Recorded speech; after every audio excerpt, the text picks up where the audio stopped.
Elections நெருங்கும்போது நேச்சுரலாக நாம் தமிழர் மாதிரியான ஒரு கட்சிக்கு நிறைய டிமாண்ட் இருக்கும். நிறைய நியூஸ் வந்துட்டு இருக்கு. இந்த மாதிரி அதிமுக சைட்ல இருந்து நாம் தமிழர் கட்சியோட கூட்டணி வைக்கிறதுக்கான முயற்சிகள் நடக்குது. அதே மாதிரி டிவிக்கே நீங்கள் சொன்னீங்க, பாஜக சைட்லேயுமே அந்த முயற்சிகள்லாம் எடுக்கிறாங்க அப்படின்ற மாதிரிலாம் நிறைய செய்திகள் வந்துட்டு இருக்கு. திமுக அந்த வேலையை சரியாக செய்யாமல் இருக்கும்போது நாம் தமிழர் மாதிரியான கட்சிகள் வந்து என்டர் ஆகிறாங்க, வேகமாக வளர ஆரம்பிக்கிறாங்க. திமுகனால இன்னைக்கு அந்த வேலையை சரியாக செய்ய முடியல. பாஜகவை எதிர்த்து, மத்திய அரசை எதிர்த்து அரசியல் பண்ண முடியல. எதிர்க்கிற மாதிரி நடிக்கிறாங்க, ஆனால் நிஜமாவே எதிர்க்க முடியல. இப்போ அவங்க மும்மொழி கொள்கையை கையில் எடுக்கிறாங்க, டீலிமிட்டேஷனை கையில் எடுக்கிறாங்க, இப்போ எல்லா அஸ்திரத்தையும் கையில் எடுக்கிறாங்க. ஏன்னா இப்போ அவங்களுக்கு இடி ரைட்ஸ்லாம் நடக்கும்போது அதெல்லாம் தப்பிக்கிறதுக்காக இந்த எல்லா விஷயத்தையும் கையில் எடுக்கிறாங்க. நாம் தமிழர் கட்சி ஒரு தமிழ் தேசிய கட்சியோட கூட்டணி வைக்கலாம். தமிழ் தேசிய கட்சியை தாண்டி வேற திராவிட கட்சிகளோடையோ நேஷனல் பார்ட்டிஸோடைய கூட்டணி வைக்க முடியாது. எல்லாம் பேசும்போது யதார்த்தமாக பேசுகிறாங்கன்ற மாதிரி தான் இருக்கும். இன்னைக்கு இம்மீடியட்டாக நமக்கு தேவை தான் சார், கூட்டணி வைக்கலன்னா எவ்வளோ நாள் தான் இப்படியே போக முடியும், கொஞ்சம் பணம் உள்ளே வர ஆரம்பிக்கணும், அதிகாரம் கையில் கிடைச்சா சில விஷயங்கள்லாம் பண்ண முடியும், அதெல்லாம் வரும். திமுகவை வீழ்த்துவது மட்டும் தமிழ் தேசியத்தோட ரோல் கிடையாது. நாம் தமிழர் கட்சியோட பணியும் திமுகவை வீழ்த்துவது கிடையாது. ஒட்டுமொத்த திராவிடத்தையும் வீழ்த்துறது தான் தமிழ் தேசிய சித்தாந்தத்தோட பணின்றது. அதுதான்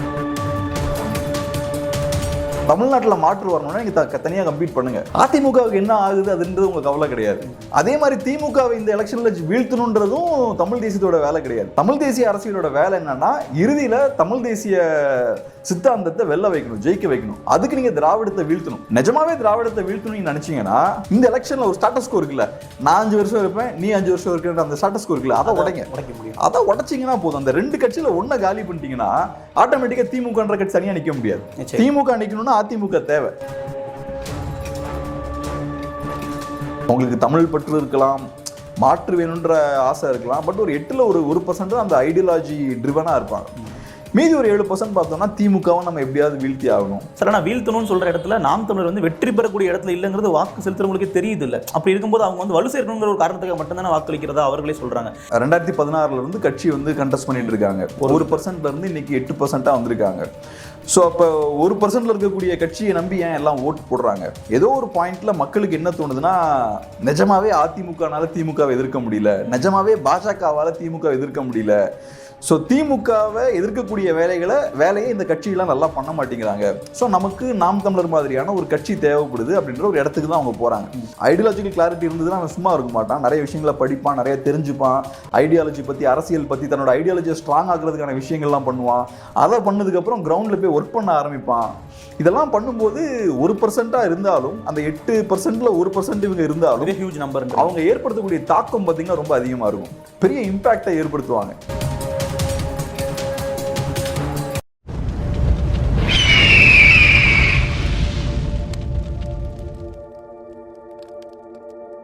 அரசியல் கருடன் உறவுகளுக்கு வணக்கம். இன்றைய நிகழ்ச்சியில் நம்மோடு இணைந்திருக்கும் சிறப்பு விருந்தினர் ஊடகவியலாளர் கேப்ரியல் அவர்கள். சார் வணக்கம். வணக்கம் சார். 2026 சட்டமன்ற தேர்தலுக்கான அரசியல் களம் இப்பவே சூடு பிடிக்க ஆரம்பிச்சிருக்கு. அதில் மிக முக்கியமான ஒரு வைட்டல் பிளேயராக நாம் தமிழர் கட்சி இருக்கிறாங்க.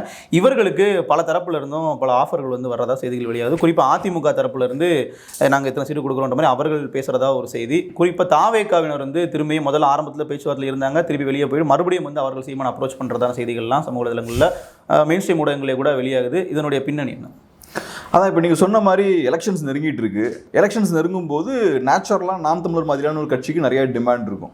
நிறைய நியூஸ் வந்துட்டு இருக்கு. இந்த மாதிரி அதிமுக சைட்ல இருந்து நாம் தமிழர் கட்சியோட கூட்டணி வைக்கிறதுக்கான முயற்சிகள் நடக்குது. அதே மாதிரி டிவிக்கே நீங்கள் சொன்னீங்க, பாஜக சைட்லேயுமே அந்த முயற்சிகள்லாம் எடுக்கிறாங்க அப்படின்ற மாதிரிலாம் நிறைய செய்திகள் வந்துட்டு இருக்கு. பட் என்ன பொறுத்தளவில் இதில் உண்மை இருக்கா, இதில் சாத்தியக்கூறுகள் இருக்கா அப்படின்றதெல்லாம் தாண்டி ஒரு தமிழ் தேசிய கட்சி இந்த கட்சிகளோட கூட்டணி வைக்க முடியாது அப்படின்றது தான் என்னோட பாயிண்ட். இப்போ கருத்தியல் ரீதியாக ஒத்து வராது. ஒரு கட்சின்னு இருக்கும்போது அவங்களுக்கு ஒரு சித்தாந்தம் இருக்கு. ஸோ இப்போ ஒரு தமிழ் தேசிய கட்சி ஒரு திராவிட கட்சியோட கூட்டணி வைக்க முடியாது, ஒரு அதிமுக மாதிரியான ஒரு கட்சியோட கூட்டணி வைக்க முடியாது. அதே மாதிரி தாவேக்கா அப்படின்ற கட்சியை எடுத்துக்கிட்டோம்னா நமக்கே தெரியும், அவங்க இன்னும் ஐடியாலஜிக்கலாக ஒரு டைரக்ஷனை செட் பண்ணல. தாவேக்காவை பொறுத்தளவில் தமிழ் தேசியமும் திராவிடமும் எங்களோட இரு கண்கள்னு சொல்கிறாங்க. அப்படி ஒரு சித்தாந்தம் இருக்க வாய்ப்பே இல்லை. தமிழ் தேசியமும் திராவிடமும் சேர்ந்து ஒரு கட்சியோட சித்தாந்தமாக இருக்க முடியாது. ஸோ அப்படிப்பட்ட ஒரு கட்சியோடையும் நீங்கள் கூட்டணி வைக்க முடியாது.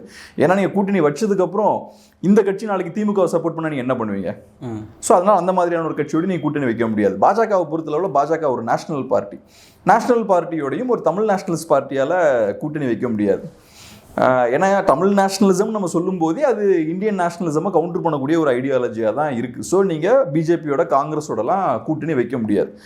பட் இப்போ என்னென்னா எலெக்ஷன் வரும்போது எல்லாரும் சொல்கிற விஷயம் என்னன்னா, தம்பி நீங்கள் இந்த மாதிரி ஐடியாலஜிலாம் பேசலாம், பட் யதார்த்த அரசியல்னு வரும்போது வாக்கு அரசியல். ஆமாம், ஒரு கட்சி வந்து ரொம்ப நாளாக இந்த மாதிரி அவங்க கூட்டணி வைக்காமல் அவங்க கன்டினியூ பண்ணிக்கிட்டே இருக்க முடியாது. ஏதோ ஒரு பாயிண்டில் காம்ப்ரமைஸ் ஆகி தான் ஆகணும். ஏன்னா இப்போ கட்சியில் நிறையா தொண்டர்கள்லாம் பார்த்தோம்னா அவங்க 10-15 வருஷமாக கட்சிக்காக வேலை பார்த்துருக்காங்க. ஸோ ஏதோ அதிகாரம் கிடைச்சா நல்லா இருக்கும் அப்படின்ற மாதிரி தான் எதிர்பார்ப்பாங்க. ஏதோ ஒரு பாயிண்ட்டை நீங்கள் இறங்கி போய் தான் ஆகணும். இப்படியே போனீங்கன்னா நீங்கள் தொடர முடியாது, கன்டினியூ பண்ண முடியாதுன்ற மாதிரி சொல்கிறாங்க.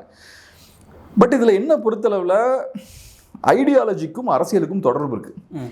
ஏதோ ஒரு இடத்துல நீங்கள் உங்கள் ஐடியாலஜியை காம்ப்ரமைஸ் பண்ணீங்கன்னா டெம்பரரியாக அதுக்கு உங்களுக்கு பெனிஃபிட் கொடுக்கும். இப்போ லெட்ஸே என்டிக்கு ஏதோ ஒரு கூட்டணிக்கு போகிறாங்கன்னு வச்சுப்போம், டெம்பரரியாக உங்களுக்கு சில சீட்ஸ் கிடைக்கும்.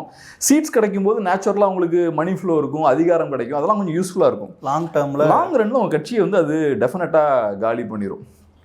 இப்போ ஒரு சின்ன ஒரு விஷயம் சொல்லணும்னா, ஒரு கட்சிக்கு ஒரு சித்தாந்தம் இருக்குன்னா அதுக்கு ஒரு ரோல் இருக்குது. இப்போ உதாரணத்துக்கு இப்போ தமிழ் தேசியம் அப்படின்ற சித்தாந்தம் இருக்குது, நாம் தமிழர் கட்சி அந்த சித்தாந்தத்தை கையில் எடுக்கிறாங்க. இன்றைக்கி அந்த சித்தாந்தம் வேகமாக வளருது, 8% வாக்குகள் வரைக்கும் பெற்றிருக்கு. ஏன் சொசைட்டியில் வளருது அப்படின்னு பார்த்தோம்னா, தமிழ்நாட்டில் திமுக அப்படின்ற கட்சி பாஜக எதிர்ப்பு அரசியலை பண்ணுறாங்க. இன்றைக்கி மட்டும் கிடையாது, ஏறக்குறைய 50-60 இயர்ஸாக திமுக அதை தான் பண்ணுறாங்க. இன்றைக்கி பாஜக எதிர்ப்பு, இதுக்கு முன்னாடி காங்கிரஸ் எதிர்ப்பு. ஸோ இப்போ திமுகவோட ரோல் என்ன?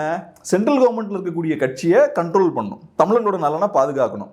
சென்ட்ரல் கவர்மெண்ட்டில் இருக்கக்கூடிய கட்சிகள் அவங்களோட நலன்லேருந்து சிந்திப்பாங்க, ஓவராலாக இந்தியாவோட நலன்லேருந்து யோசிப்பாங்க, மெஜாரிட்டியோட நலன்லேருந்து யோசிப்பாங்க. அப்படி இருக்கும்போது தமிழர் நலன்னு தனியாக இருக்குது. நம்ம தனியாக ஒரு மொழி பேசக்கூடியவங்க, நமக்குன்னு ஒரு அடையாளம் இருக்குது. ஸோ நமக்குன்னு பிரத்யேக நலன் இருக்குது, அதை காக்கிறது தான் திமுகவோட வேலை. திமுக அந்த வேலையை சரியாக செய்யாமல் இருக்கும்போது நாம் தமிழர் மாதிரியான கட்சிகள் வந்து என்ட்ரு ஆகிறாங்க, வேகமாக வளர ஆரம்பிக்கிறாங்க. திமுகனால இன்றைக்கி அந்த வேலையை சரியாக செய்ய முடியல, பாஜகவை எதிர்த்து மத்திய அரசை எதிர்த்து அரசியல் பண்ண முடியல. எதிர்க்கிற மாதிரி நடிக்கிறாங்க, ஆனால் நிஜமாவே எதிர்க்க முடியல. இப்போ அவங்க மும்மொழி கொள்கையை கையில் எடுக்கிறாங்க, டீலிமிட்டேஷனை கையில் எடுக்கிறாங்க, இப்போ எல்லா அஸ்திரத்தையும் கையில் எடுக்கிறாங்க. ஏன்னா இப்போ அவங்களுக்கு இடி ரைட்ஸ்லாம் நடக்கும்போது அதெல்லாம் தப்பிக்கிறதுக்காக இந்த எல்லா விஷயத்தையும் கையில் எடுக்கிறாங்க. பட் அவங்களோட நோக்கம் வந்து இந்த இஷ்யூஸ்லாம் கையில் எடுத்து தமிழ் மக்களுக்கு நியாயத்தை பெற்று தரணுன்றது கிடையாது. நம்ம இந்த பிரச்சனையிலேருந்து தப்பிச்சிடணுன்றதுக்காக பாஜக மேலே அழுத்தம் போடுறதுக்காக அதெல்லாம் கையில் எடுக்கிறாங்க. ஸோ இன்றைக்கி திமுகவோட இயலாமையிலிருந்து தான் நாம் தமிழர் மாதிரியான ஒரு கட்சி வேகமாக வளர்ந்துட்டு இருக்கு. அப்படி இருக்கும்போது பாஜகன்னு ஒரு கட்சி இருக்குது, அந்த கட்சிகிட்ட இருந்து தமிழர் நலனை பாதுகாக்கிறது தான் திமுகவோட வேலை. அந்த வேலையை செய்யாதனால நாம் தமிழர் கட்சி வளருது. நீங்கள் ஸ்ட்ரைட்டாக போய் பாஜகவோட கூட்டணி வச்சிங்கன்னா என்ன ஆகும்?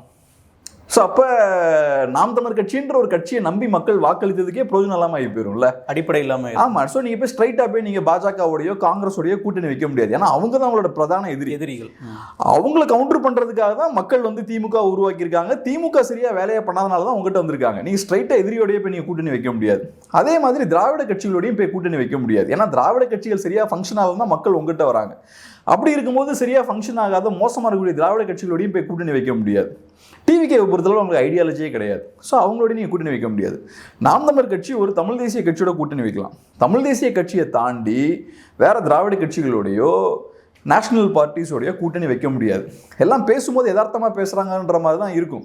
இன்றைக்கி இம்மீடியட்டாக நமக்கு தேவை தான் சார், கூட்டணி வைக்கலன்னா எவ்வளோ நாள் தான் இப்படியே போக முடியும், கொஞ்சம் பணம் உள்ளே வர ஆரம்பிக்கணும், அதிகாரம் கையில் கிடச்சா சில விஷயங்கள்லாம் பண்ண முடியும், அதெல்லாம் வரும்.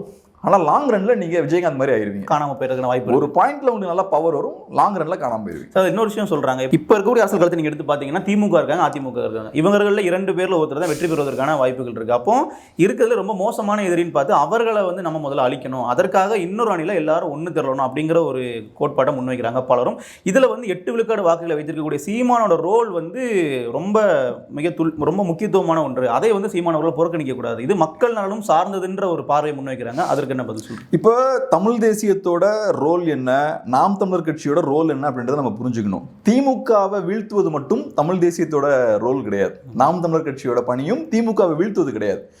ஒட்டுமொத்த திராவிடத்தையும் வீழ்த்துறது தான் தமிழ் தேசிய சித்தாந்தத்தோட பணின்றது அதுதான்.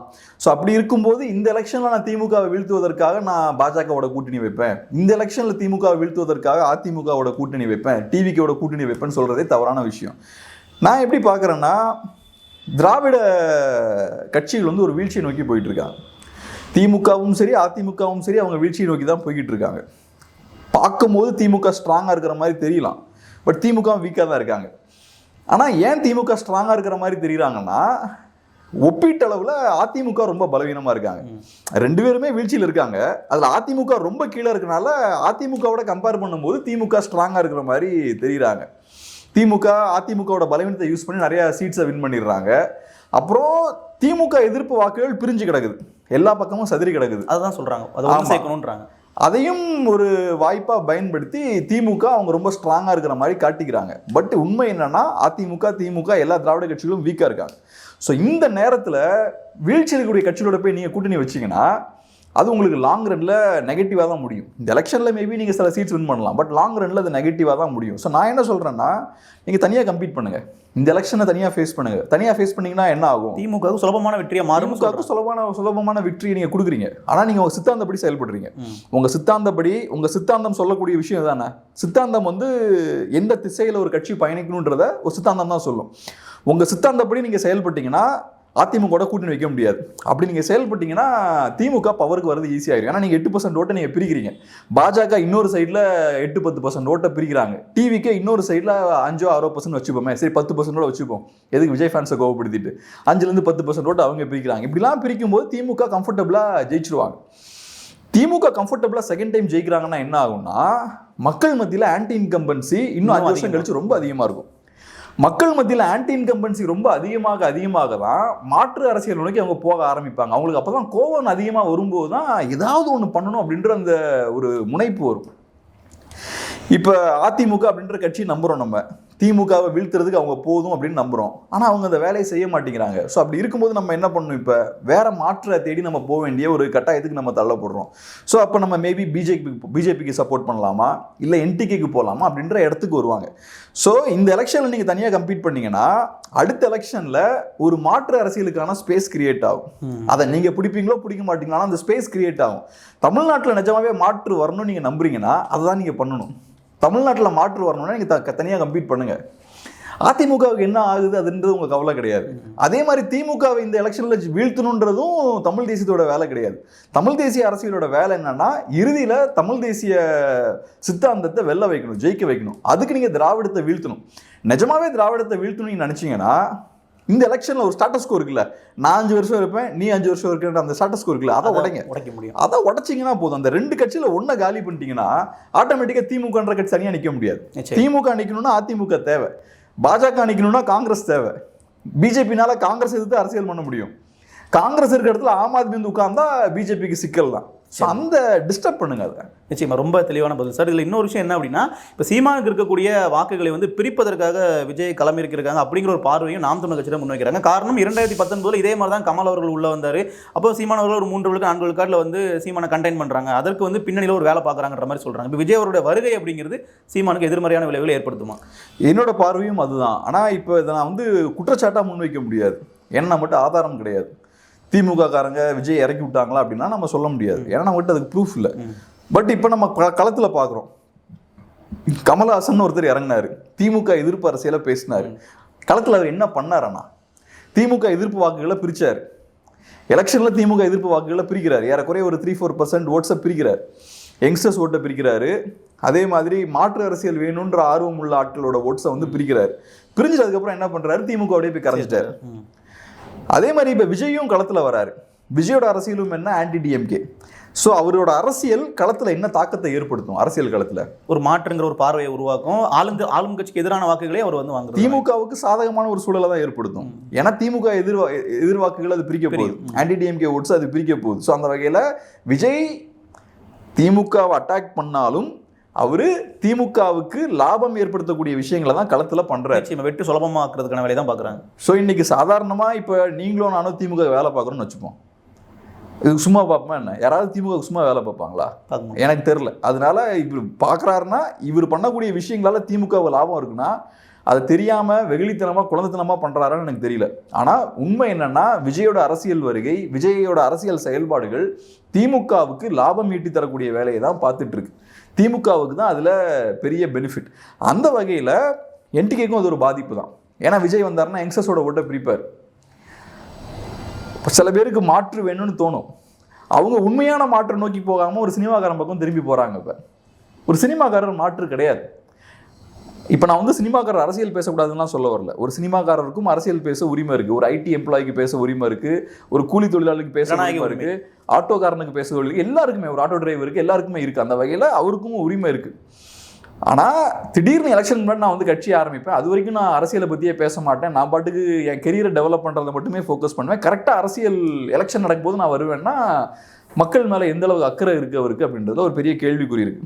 ஸோ நம்ம வந்து ஒருத்தருக்கு ஓட்டு போடுறோம்னா நம்ம கேர்ஃபுல்லாக பார்க்கணும் அவரோட ட்ராக் ரெக்கார்டு என்ன, மக்களுக்காக அவர் என்ன பண்ணியிருக்காரு, இவ்வளோ நாள் நம்ம இந்த 30 வருஷமாக எவ்வளோ கஷ்டங்களை ஃபேஸ் பண்ணியிருக்கோம், மக்கள் எவ்வளோ பிரச்சனைகள், எவ்வளோ இஷ்யூஸ், அதெல்லாம் அவர் என்ன ஸ்டாண்ட் எடுத்திருக்காரு, மக்கள் கூட நின்னாரா, இதெல்லாம் நம்ம பார்த்து ஓட்டு போடணும். ஸோ அப்படி பார்த்தோம்னா பெருசாக அவர் நிற்கல. பட் அவர் பண்ண போகிற விஷயம் என்ன, ஒரு 5-10% ஓட்ஸை ஸ்பிளிட் பண்ண போகிறாரு. திமுகவுக்கு வசதியாக அமைய போகுது, நாம் தமிழர் மாதிரியான கட்சிகளுக்கும் அது பாதிப்பு தான். இப்போ போன எலெக்ஷனில் கமலஹாசன் களத்தில் இறங்கலன்னா நாம் தமிழரோட ஓட்ஸ் இன்னும் கொஞ்சம் கூட அதிகமாக சொல்கிறாங்க பலருமே. 8லேருந்து அது மேபி 9-10% கூட வாங்கியிருக்கலாம். 8 நல்ல நம்பர் தான், ஆனால் அவர் இல்லைன்னா இன்னும் அதிகமாக கூட வாங்கியிருக்கலாம் சார். ஆனால் அவங்க உள்ள வரும்போது அந்த ஒரு தாக்கத்தை ஏற்படுத்துறாங்க. 2021 கமல் கண்டெஸ்ட் பண்ணார் தான், ஆனால் அப்போ பெருசாக என்டிக்கு அஃபெக்ட் பண்ண மாதிரி யாரும் சொல்லலை. அப்போ ஒரு தேர்தலில் மட்டும்தான் அவர்களோட அந்த ஒரு வீரியம் அதிகம். ஒரு தேர்தலில் தான், ஒரு தேர்தலில் தெரிஞ்சிடும்ல நீங்கள் என்னன்றது. களத்தில் நீங்கள் இறங்கிட்டீங்கன்னா நீங்கள் யாருன்னு தெரிஞ்சிடும்ல. நம்ம சொல்லும்போது நம்மளை கேட்க மாட்டாங்க. நான் கமலஹாசன் அரசியலுக்கு வந்தப்போ இதே தான் சொன்னேன், சினிமாக்காரன் நம்பி நீங்கள் ஏமாறாதீங்க, அவங்க எதை பற்றியும் கவலைப்பட மாட்டாங்க. ஏன்னா இப்போ ஒரு ஆக்டர்ன்ற ஒரு இண்டிவிஜுவலே பார்த்தீங்கன்னா ஆக்டர்ஸ் வந்து ரொம்ப செல்ஃப் சென்டர்டாக இருப்பாங்க. என்னோட இமேஜ், என்னோட ரோல் எப்படி இருக்குது, என்ன நீங்கள் இப்படி ப்ரொஜெக்ட் பண்ணணும், எனக்கு அந்த மாதிரியான ஆக்ஷன் ரோல் வைக்கணும். ஸோ எல்லாமே செல்ஃப் சென்டர்டாக இருப்பாங்க. நான் எப்படி மக்களால் பார்க்கப்படணும், நான் எப்படி ப்ரொஜெக்ட் பண்ணப்படுறேன், நான் அந்த இடத்துல தான் அவங்க சிந்திப்பாங்க. ஹீரோயிசம் வந்து அவங்களுக்கு ஹீரோயிசம்ன்றே அதுதானே. ஸோ எல்லாம் அவங்கள சுற்றியே நடக்கும். அதனால அவங்கள சுற்றி இருக்க ஆட்களும் பார்த்தோம்னா ரொம்ப கிரிட்டிக்கலான ஆட்கள்லாம் இருக்க மாட்டாங்க, விமர்சிக்கக்கூடிய ஆட்கள்லாம் சுற்றி யாரும் இருக்க மாட்டாங்க. எல்லாருமே அவங்க சொன்னால் சூப்பர் சார், எல்லாம் பக்கான்னு மோட்டிவேட் பண்ணிக்கிட்டே தான் இருப்பாங்க அவங்கள. ஸோ அப்படி இருக்கும், ரியாலிட்டியே தெரியாமல் இருப்பாங்கன்றீங்க பல விஷயத்தில். ஆமாம். ஸோ அதனால் கமலஹாசன் சினிமாவுக்கு வந்தப்பையும் நான் வந்து ரொம்ப ஸ்ட்ராங்காக சொன்னேன், அவர் வந்து ஒரு நல்ல ஒரு அரசியலுக்கு வரப்போ நான் அப்போ சொன்னேன் இந்த மாதிரி.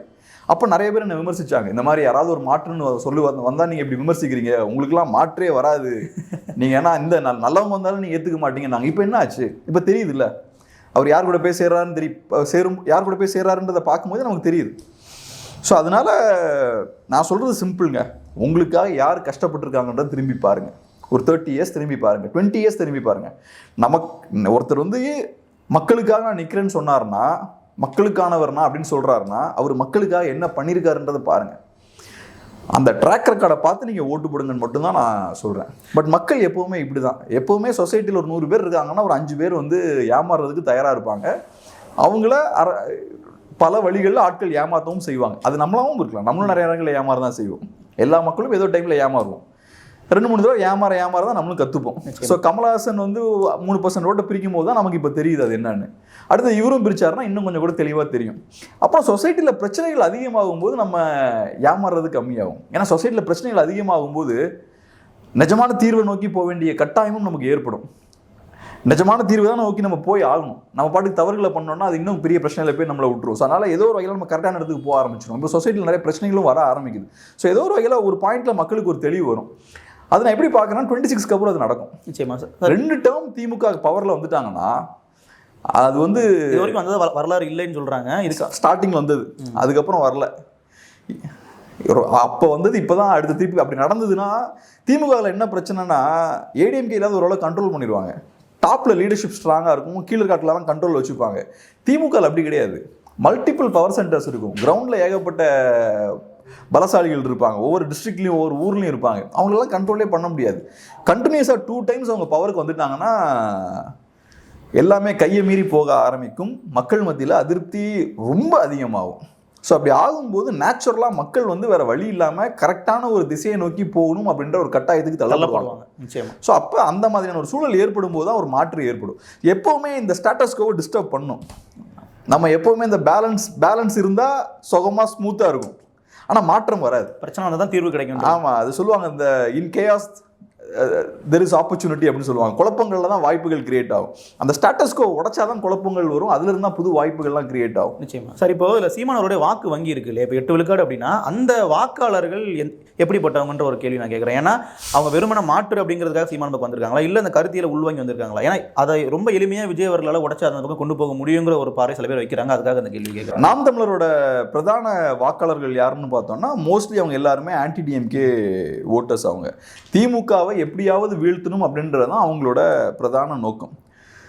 அதில் நிஜமாவே தமிழ் தேசிய சித்தாந்த புரிதல் இருக்க ஆட்கள்னு பார்த்தோம்னா மேபி ஒரு 8ல் அந்த 1% பார்த்தோம்னா அந்த 8ல் 1% வந்து அவங்க நிஜமாவே தமிழ் தேசிய சித்தாந்தத்தில் புரிதல்லாம் இருக்கலாம். எப்பவுமே ஐடியாலஜிக்கல் கிளாரிட்டியில் ரொம்ப கம்மியான ஆட்களுக்கு தான் இருக்கும். ஓகே, நாம் தமிழருக்கும் சேம் தான் சொல்கிறேன். எல்லாருக்கும் அப்படிதான். அவங்களுக்கு தமிழ் பற்று இருக்கலாம், மாற்று வேணுன்ற ஆசை இருக்கலாம், பட் ஒரு 8ல் ஒரு 1% தான் அந்த ஐடியாலஜி ட்ரிவனாக இருப்பாங்க.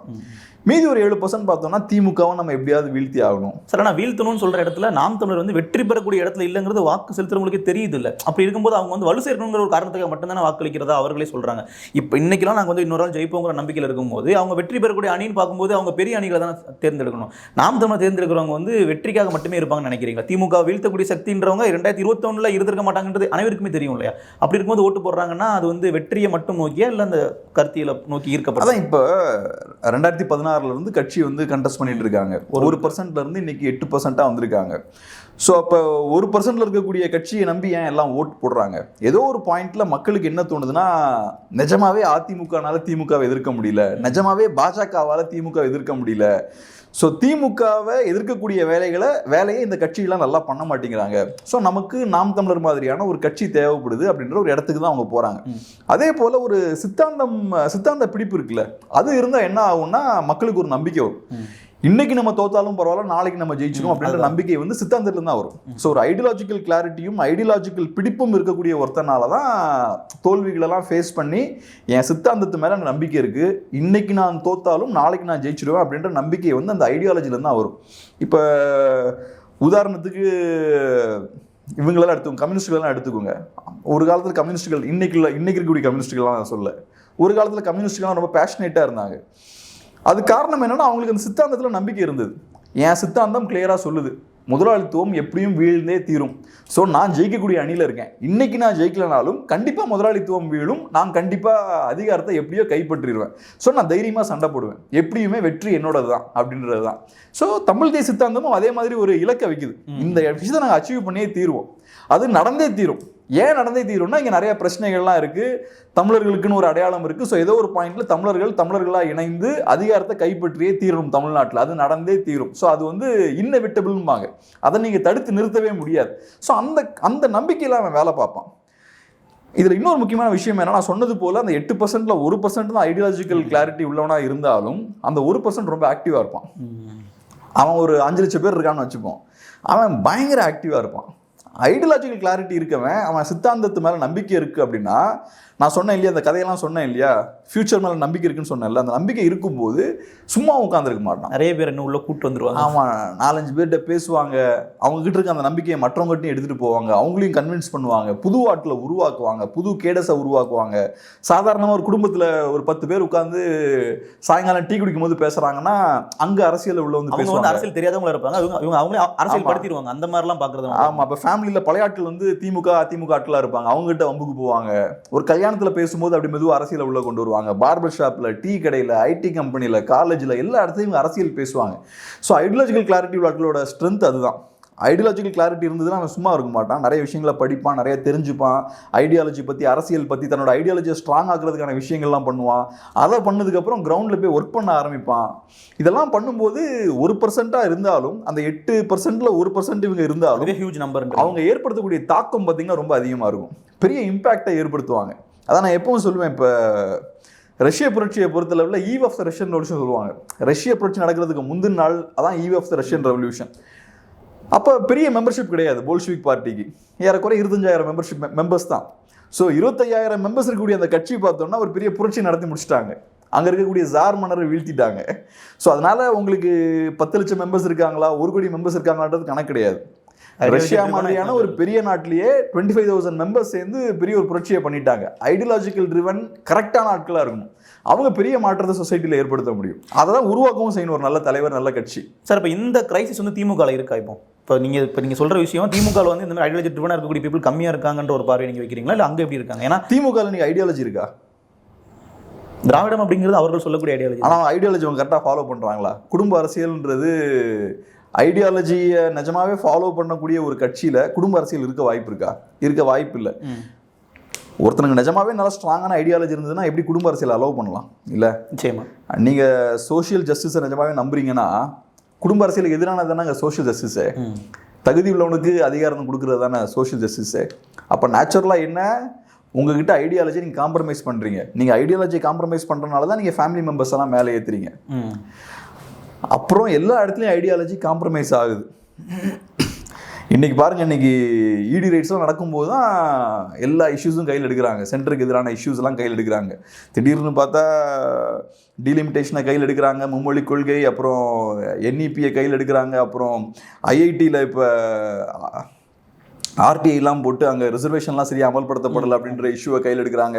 ராஜ்சபாவில் பார்த்தா வைகோ வந்து தமிழ் மீனவர்களுக்காக பயங்கரமாக குரல் கொடுக்குறாரு. இன்னும் திடீர்னு பார்த்தா இந்த ஒரு 2 மாதம் பார்த்தோன்னா வெறித்தனமான ஒரு வார் மோட்டில் இருக்காங்க திமுக.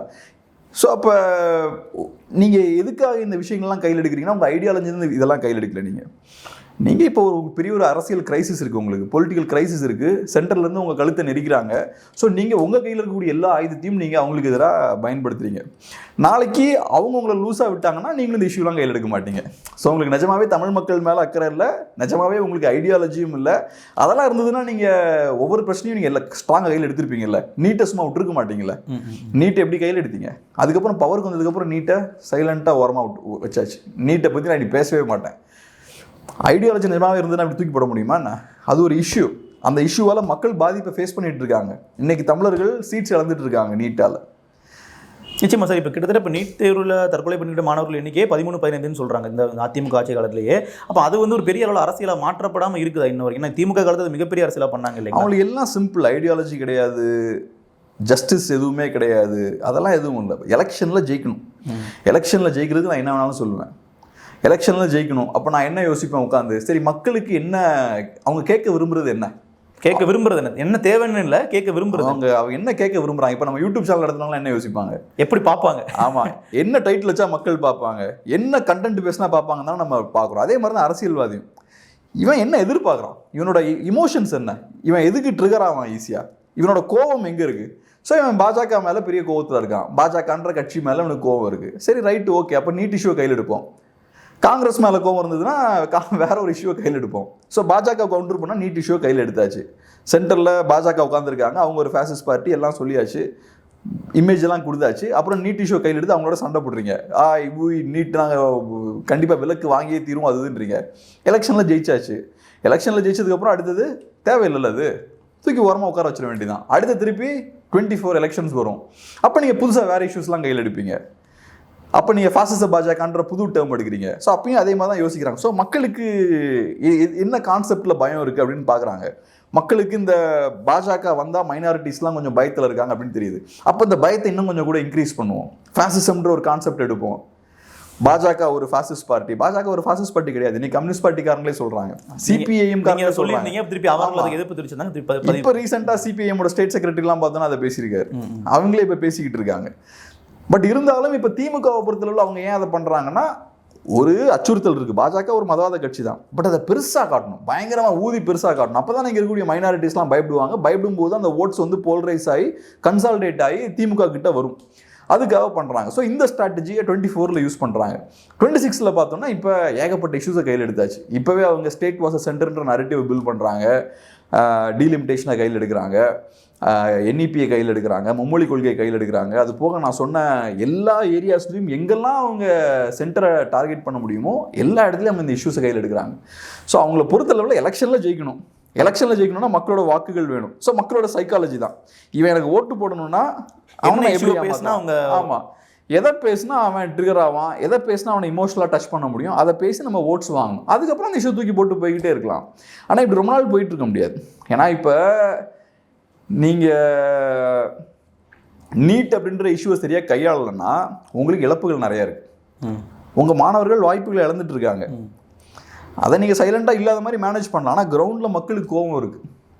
அதே மாதிரி இப்போ டெவல்யூஷனில் பிரச்சனை இருக்குது, எனக்கு ஃபண்ட்ஸ் வரல அப்படின்னு நீங்கள் சொல்கிறீங்க. நீங்கள் தான் சொல்கிறீங்க நிறைய கம்மியாக வருதுன்னு.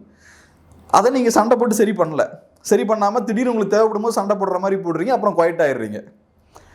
அப்படி இருக்கும்போது என்ன ஆகுதுன்னு பார்த்தோம்னா, நீங்கள் அதை குவைட்டாக விட்டுடலாம், ஆனால் கிரவுண்டில் மக்கள் பாதிக்கப்படுறாங்க. ஃபண்ட்ஸ் வரலாம்னா மக்களுக்கு பாதிப்பு ஏற்படும்ல.